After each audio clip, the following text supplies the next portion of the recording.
আলাইকুম আসসালামু আলাইকুম প্রিয় বন্ধুরা, দূর দূরান্ত থেকে যে যেখানে আছেন সবাইকে অসংখ্য ধন্যবাদ। আপনাদের কলই শাকের ভালোবাসা ও শুভেচ্ছা রইল। সবার প্রতি আমার খুব ভালোবাসা ও ফুলের ভালোবাসা রইল। এই যে কলই ফুলের ভালোবাসা, এই যে দেখেন কেজি কেজি মূল্যে কলই শাক আমরা কিনে নিয়ে আসছি। ঢাকা শহরে থাকি, গ্রামের খাবার দাবার খুব ভালো লাগে, যার কারণে দেখলেই আসলে মনটা চায়। ছেলের খাবার দেখেন না, আইসক্রিম, চিপস, পরাটা, আরও অনেক কিছু, যেখানে যাইবে যখন যাইবে নিচে তখনই নিয়ে আসবে। মানে উপর থেকে নিচে নামলেই আসলে তার যখন যা মন চায় আইসক্রিম দেখাইছি আইসক্রিম। তো এই হচ্ছে আমাদের আসলে আজকের আসলে একটি ছোট্ট একটি কন্টেন্ট। সেটা হচ্ছে যে এই যে কলই শাক, কত সুন্দর কলই শাক।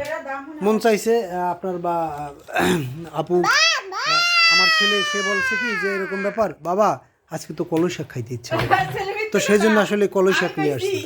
তো কলই শাক নিয়ে আসলাম, এই জন্য ভাবলাম যে আসলে কলই শাকের মধ্যে কি আছে। আসলে কলই শাকের মধ্যে অনেক কিছু আছে, অনেক মজার জিনিস, গ্রামের জিনিস। ছোটোবেলায় আসলে অনেক খাইতাম। আর আমাদের বরিশালের আসলে খুব অত্যন্ত একটা প্রিয় খাবার, প্রিয় সবজি।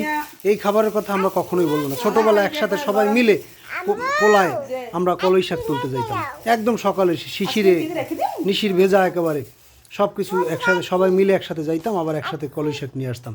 কখনো কখনো মানুষের ক্ষেত থেকেও চুরি করে নিয়ে আসতাম।